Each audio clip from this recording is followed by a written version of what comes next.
Айт байрамыңыздар менен бүгүнкү күнүңүздөр көңүлдүү өтсүн. Эртеңки айт майрамыңар Эртеңки менен. айт байрамыңыздар менен.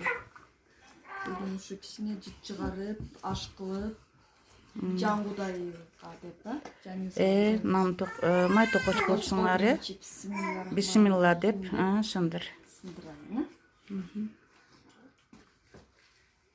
Алгыла балакайлар. Токоштон алгыла.